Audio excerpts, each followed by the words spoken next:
देश की राजधानी दिल्ली के रामलीला मैदान में किसानों की महापंचायत हो रही है और उसके लिए पंजाब, राजस्थान और हरियाणा से भारी संख्या में किसान राजधानी दिल्ली की तरफ कूच कर रहे हैं। किसान अपनी पर्सनल गाड़ियों और बसों में सवार होकर राजधानी दिल्ली के रामलीला मैदान की तरफ लगातार जा रहे हैं। तो राजधानी दिल्ली के टिकरी बॉर्डर पर भारी संख्या में पुलिस बल तैनात किया गया है, बैरिकेडिंग की गई है। यहाँ किसानों को रोककर उनकी गाड़ियों के नंबर पुलिस कर्मचारी नोट कर रहे हैं और वाहन में कितने किसान सवार हैं ये संख्या भी रजिस्टर में दर्ज की जा रही है। पूछताछ के बाद किसानों को राजधानी दिल्ली के अंदर प्रवेश करने की अनुमति दी जा रही है।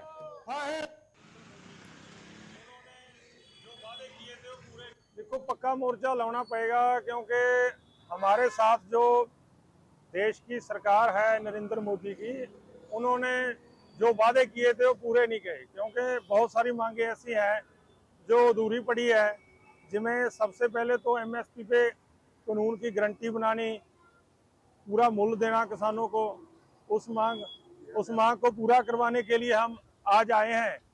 ते नाल की नाल जितने भी हमारे साथी बहनें और भाई दिल्ली आंदोलन में शहीद हो गए थे, उनके परिवारों को कंपोसेशन की बात है वो अधूरी पड़ी है। ऐसे ऐसे जो लखीमपुर में घटना घटी, जो मुख्य आरोपी हैं अजय मिश्रा टैनी, वो आज भी ओहदे पर तैनात है, अपनी जो जिम्मेवारी है राजनेता के तौर पर निभा रहा है, उसकी बर्खास्तगी की मांग कर रहे हैं। प्रदीप धनखड़ संवाददाता हमारे साथ बहादुरगढ़ से समय जुड़ गए हैं और ज्यादा जानकारी के लिए। प्रदीप, एक बार फिर से किसान पहुंच रहे हैं, लगातार कूच कर रहे हैं बॉर्डर पर। जी काजल, बिल्कुल इस बार जो है किसान दिल्ली के अंदर एंटर कर रहे हैं। दरअसल हाँ। दिल्ली के रामलीला मैदान में जो किसान महापंचायत चल रही है, वहाँ ये किसान जा रहे हैं। हरियाणा, पंजाब और राजस्थान से किसान भारी संख्या में आज रामलीला मैदान पहुंच रहे हैं। टीकरी बॉर्डर से जब जो किसानों के काफिले हैं, किसानों की गाड़ियां दिल्ली के अंदर एंटर कर रही हैं, तो उन गाड़ियों के नंबर नोट किए जा रहे हैं। भारी संख्या में पुलिस बल भी तैनात है और जो पुलिस कर्मचारी हैं वो गाड़ियों के नंबर नोट कर रहे हैं और गाड़ियों के अंदर कितने किसान हैं, कितनी संख्या है उनकी, ये सभी रजिस्टर में दर्ज करके उन्हें आगे की तरफ बढ़ने दिया जा रहा है। किसानों ने पहले ही कहा था कि एक दिवसीय ये जो किसान महापंचायत है, इस बार वो दिल्ली नहीं रुकने वाले हैं, दिल्ली नहीं करेंगे और शांतिपूर्ण प्रदर्शन करके वापस अपने घरों की तरफ चले जाएंगे। हालांकि जब किसान नेताओं से हमारी बातचीत हुई तो उनका ये कहना था कि आने वाले समय में किसान संगठन इकट्ठे होकर रणनीति बनाएंगे, आंदोलन को तेज किया जाएगा, क्योंकि सरकार ने उनकी मांगों को अब तक जो है पूरी तरह से पूरा नहीं किया है, उनकी तरफ ध्यान नहीं दिया है। तो ध्यान आकर्षित करने के लिए महापंचायत बुलाई है, लेकिन आने वाले समय में वो बैठक करेंगे और आंदोलन को तेज करने की रणनीति बनाएंगे। उनका ये भी कहना है कि एक बार फिर से दिल्ली कूच करने का प्लान बनाया जाएगा और किसान ट्रैक्टर ट्रैलियों में सवार होकर दिल्ली आ सकते हैं, जिस तरह से पहले किसान आंदोलन चला था। प्रदीप, अभी कौन कौन सी मांगे बताई जा रही है जिनको लेकर किसान अब पहुंच रहे हैं?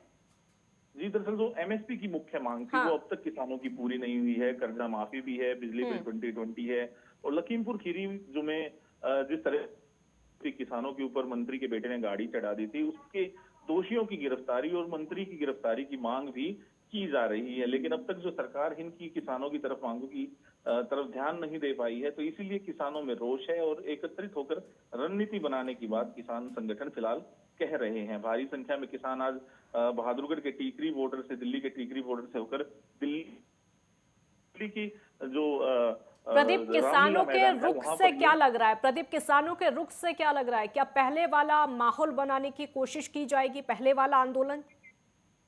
जी काजल, बिल्कुल जो किसान हाँ। है वो मन बनाकर आए हैं कि इस बार जो रामलीला मैदान से घोषणा होगी तो उसे जाकर किसानों के बीच बताया जाएगा और आने वाले समय में हो सकता है कि एक और बड़ा आंदोलन यहाँ पर हमें देखने को मिले, क्योंकि सरकार जो है वो अब भी किसानों की मांगों की तरफ ध्यान नहीं दे रही है। तो इससे किसानों में बेहद रोष है और रोजाना नए नए संगठन बन रहे हैं, किसान संगठित हो रहे हैं। तो हो सकता है कि एक बार फिर से वैसा ही किसान आंदोलन देखने को मिले जिस तरीके से 1 से 1.5 साल पहले यहाँ पर हमें देखने को मिला था।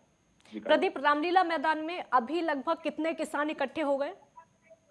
जी, दरअसल जो हजारों की संख्या में आज किसान यहाँ पर पहुंचे हुए हैं। न सिर्फ राजस्थान, हरियाणा और पंजाब के किसान यहाँ पर पहुंचे हैं, बल्कि जो उत्तर प्रदेश है या फिर अन्य जो इलाके हैं वहाँ के किसान भी भारी संख्या में आज रामलीला मैदान पहुंचे हैं, अपनी अपनी बात रख रहे हैं, किसान नेताओं को ध्यान से सुन रहे हैं और रणनीति तैयार कर रहे हैं कि आखिर किस तरीके से आंदोलन को आगे बढ़ाया जाए और किस तरीके से आंदोलन जो है बड़ा बन सके, ताकि सरकार पर दबाव बने और जो तमाम तरीके की मांगे हैं वो मांगे सरकार मानने को मजबूर हो जाए। तो हो सकता है कि एक बार फिर से जो किसान है, जिस तरीके से किसान नेताओं से हमारी बातचीत हुई है, तो उनका कहना है कि दिल्ली दूर नहीं है, वो दोबारा से दिल्ली आ सकते हैं, ट्रैक्टर ट्रॉलियों में सवार होकर दिल्ली का घेराव कर सकते हैं, दिल्ली कूच कर सकते हैं। लेकिन देखना होगा कि कब तक ये किसान जो है इस तरीके की रणनीति अपनाते हैं और सरकार कब तक इनकी मांगों को मानती है। शुक्रिया प्रदीप आपका इस पूरी जानकारी के लिए। तो पंजाब, राजस्थान और हरियाणा से किसान लगातार आ रहे हैं और एक बार फिर से दिल्ली का रुख कर रहे हैं अपनी तमाम मांगों को लेकर।